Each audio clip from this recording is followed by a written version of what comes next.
समंदर के बीच एक ऐसा आइलैंड था जहां हर कदम पर जहरीले सांप रेंगते थे, लेकिन लोग इन जहरीले सांपों से नहीं बल्कि डरते थे तो उस एक अजीब और रहस्यमय दानव से जो इन सांपों का भी शिकार करता था। लोगों का कहना था कि इस आइलैंड में सिर्फ सांप नहीं बल्कि कुछ ऐसे राज भी छुपे हैं जिनके बारे में सोचकर ही लोगों के रूह कांप उठती है। लेकिन पैसा अक्सर इंसान को अंधा बना देता है और इसी पैसों के लालच में 4 तस्करों का एक ग्रुप स्नेक आइलैंड पर पहुंचता है। इनका काम था जहरीले सांपों को पकड़ना और उन्हें ब्लैक मार्केट में बेचना। जितना खतरनाक सांप उतना ज्यादा पैसा। उस दिन भी ये लोग इसी उम्मीद में इस आइलैंड पर आए थे कि काश कोई बड़ा शिकार हाथ लग जाए। इस आइलैंड पर पहुंचते ही ये लोग एक पुराना तरीका इस्तेमाल करते हैं। एक मुर्गे के पैर में मजबूत रस्सी बांधकर उसे जमीन के अंदर एक सुरंग जैसी जगह पर डाल देते हैं। उनका मानना था कि अगर अंदर कोई बड़ा पाइथन या कोई बड़ा सांप होगा तो इस मुर्गे को पकड़ने की कोशिश करेगा और वो इस रस्सी को खींचकर उसे बाहर निकाल लेंगे। कुछ देर तक सब कुछ शांत रहता है। अचानक रस्सी में जबरदस्त झटके लगने शुरू हो जाते हैं। सैंटियागो नाम का आदमी पूरी ताकत से रस्सी को खींचता है, लेकिन अगले ही पल रस्सी टूट जाती है और उसके चेहरे की मुस्कान डर में बदल जाती है। उसे यकीन हो जाता है कि सुरंग के अंदर कोई बहुत बड़ा जीव मौजूद है। बिना ज्यादा सोचे वो खुद सुरंग के अंदर जाने का फैसला करता है। वो अपने दोस्तों से कहता है, भाई मैं अंदर जा रहा हूँ, अगर कोई खतरा महसूस हुआ तो मैं सिग्नल दूंगा और तुम सब लोग मिलकर मुझे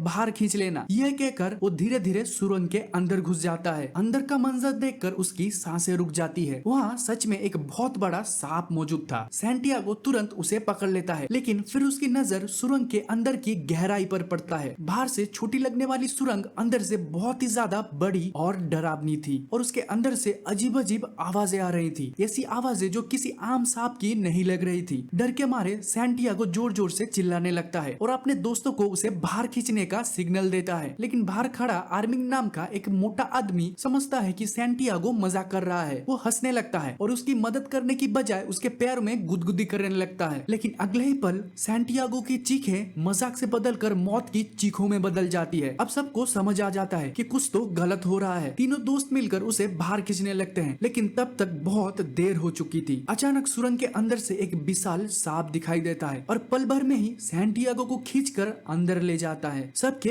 होश उड़ जाते हैं। आर्मिंग उसे बचाने की कोशिश करता है, लेकिन एक सांप उसके हाथ पर काट लेता है। किसी तरह वो बच तो जाता है, लेकिन अब सबको यकीन हो चुका था इस सुरंग के अंदर कोई आम जानवर नहीं है बल्कि कोई राक्षस छुपा हुआ है। डर के मारे तीनों दोस्त अपनी बोट की तरफ बढ़ते हैं। रात हो चुकी थी और आसमान में काले बादल छा गए थे और तेज बारिश भी शुरू हो गई थी। बोट में बैठा आर्मिंग खुद को ही दोष दे रहा था। अगर उसने ये मजाक ना किया होता तो शायद सैंटियागो आज जिंदा होता। सब लोग एक दूसरे के साथ बहस कर रहे थे, लेकिन तभी अचानक बोट के नीचे से एक जबरदस्त टक्कर लगती है। टक्कर इतनी जोर से लगी थी कि बोट भी हिल जाता है और डबिंग सीधा पानी में गिर जाता है। सब घबरा जाते हैं। उसे बचाने की कोशिश किया जाता है, लेकिन अचानक आर्मिंग की नजर बोट के ऊपर खड़े बेमन के पीछे पड़ती है। उसके पीछे एक विशाल सांप खड़ा था। इतना बड़ा सांप कि उसे देखकर सबके खून जम जाते हैं और अगले ही पल वो सांप कहीं गायब भी हो जाता है। फिर अचानक वो डबिंग के ऊपर हमला करता है और उसे पानी के अंदर खींच ले जाता है। अब एक एक करके सब उस राक्षस का शिकार बनने लगते हैं। कुछ ही देर में पूरी बोट पर मौत का साया छा जाता है और आखिर में सिर्फ बामेनी बचा था। तभी उसकी नजर बोट में रखी एक अजीब चीजों पर पड़ती है। ये थे सांप के अंडे। अब उसे समझ आ जाता है वो विशाल सांप उनका पीछा क्यों कर रहा था। उसके अंडे चुरा लिए गए थे और वो अपने बच्चों को वापस लेने आया था। अब तो बहुत ही देर हो चुकी थी। अगले ही पल बेमिन भी उस राक्षस का शिकार बन जाता है।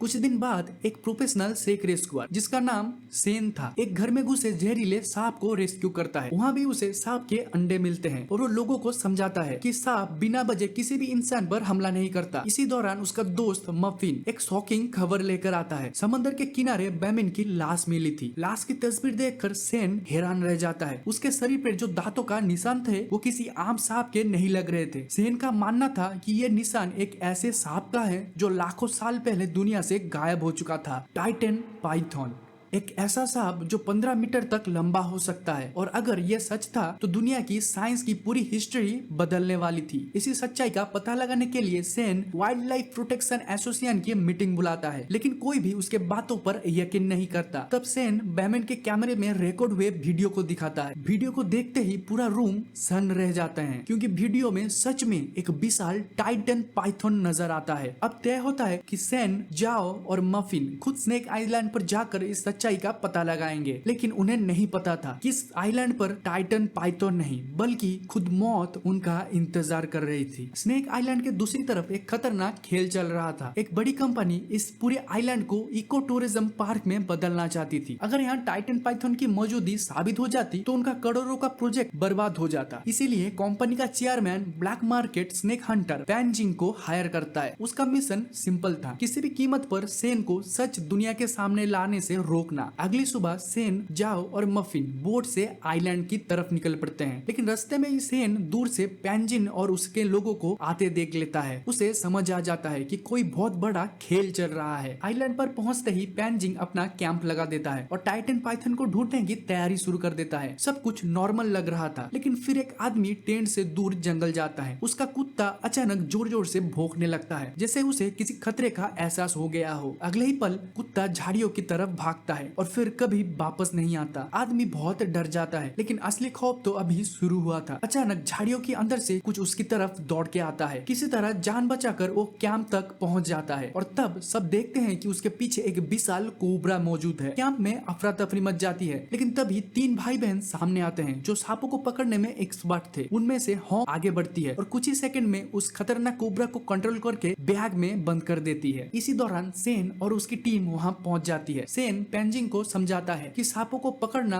और उन्हें बेचना बहुत गलत बात है, लेकिन पेंजिंग हंसने लगता है। दोनों के बीच बहस होती है और फिर बात हाथापाई तक पहुंच जाती है। आर्मी ट्रेनिंग की वजह से सेन आसानी से पेंजिंग को हरा देता है, लेकिन पेंजिंग के चेहरे पर डर नहीं था, बल्कि उसके दिमाग में कोई और ही प्लान चल रहा था। उस रात सेन, जाओ और मॉफिन जंगल के अंदर पुराने कॉटेज में रुकते हैं। ये कॉटेज सेन के दादा ने सालों पहले बनाया था। अंदर घुसते ही उन्हें एक अजीब सी बदबू महसूस होती है, जैसे कुछ सड़ रहा हो। तीनों कॉटेज की तलाशी लेना शुरू करते हैं। फिर उनकी नजर एक कोने में पड़ी लाश पर जाकर रुकती है। लाश देखकर सबके होश उड़ जाते हैं। ये उन्हीं तस्करों में से एक का लाश था जो पहले दिन ही गायब हुआ था। उसकी बॉडी की हालत देखकर साफ था कि उसे किसी विशाल जीप ने निगलने की कोशिश की थी। अब सेन को पूरा यकीन हो जाता है टाइटन पाइथन वाकई जिंदा है। लेकिन इसी रात पाइजन के आदमी कॉटेज के बाहर पहुंच जाते हैं। वो लोग कॉटेज में कई जहरीले सांप छोड़ देते हैं। अंदर हर तरफ सांप ही सांप फैल जाते हैं। एक सांप मफिन को काट लेता है। सिचुएशन कंट्रोल से बाहर जाने लगता है। सेन एंटीडोट निकालने ही वाला होता है कि पीछे से एक आदमी उसके शरीर में इंजेक्शन घुसा देता है। कुछ ही सेकंड्स के अंदर ही सेन की बॉडी कमजोर पड़ने लगती है। इसी बीच जाओ को भी कॉटेज से बाहर खींच लिया जाता है और एक आदमी उसके साथ जबरदस्ती करने की कोशिश करता है, लेकिन तभी जंगल के अंदर से कुछ निकलता है, एक विशाल टाइटन पाइथन। पल भर में पाइथन उस आदमी को पकड़कर जंगल में घसीट कर ले जाता है। जाओ किसी तरह बचकर कॉटेज में लौट आती है और सेन और मफिन को एंटीडोट देकर उनकी जान बचा लेती है। अगली सुबह तीनों फिर से टाइटन पाइथन की तलाश में निकल पड़ते हैं। कुछ देर बाद उन्हें एक पेड़ पर लटका हुआ बहुत बड़ा सांप का खोल मिलता है। ये सबूत था टाइटन पाइथन सच में इस आइलैंड पर मौजूद है। लेकिन तभी उन्हें पाइजिंग का एक आदमी जिंदा मिलता है। उसकी हालत बहुत खराब थी। सेन जानता था ये उसका दुश्मन है, लेकिन फिर भी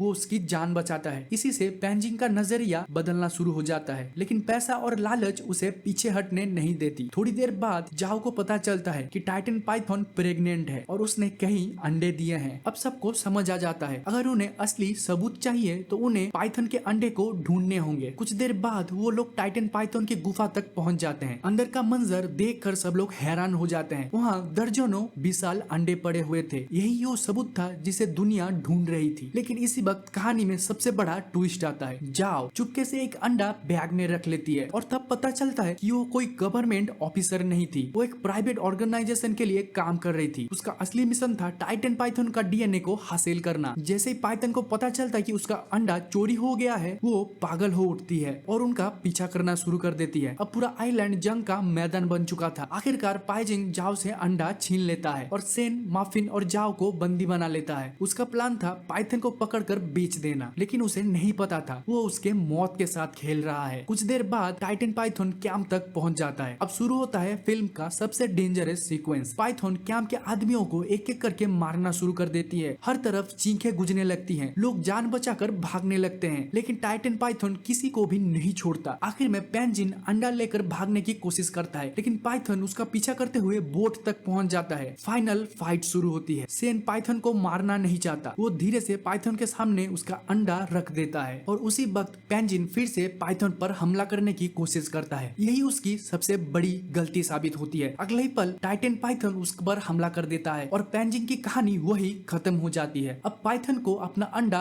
वापस मिल चुका था, इसलिए वो सेन, मफिन और जाओ को कोई भी नुकसान नहीं पहुंचाता। वो शांत होकर अपने अंडे के साथ पानी में गायब हो जाती है। फिल्म के एंड में जाओ को अपनी गलती का एहसास होता है। वो सेन से माफी मांगती है और वो तीनों मिलकर फैसला करते हैं कि टाइटन पाइथन के बारे में कोई भी इस दुनिया को कुछ भी नहीं बताएगा ताकि ये दुर्लभ प्रजाति के प्राणी यहाँ सुरक्षित रह सके। और इसी के साथ ये रोमांचक कहानी यही समाप्त हो जाती है।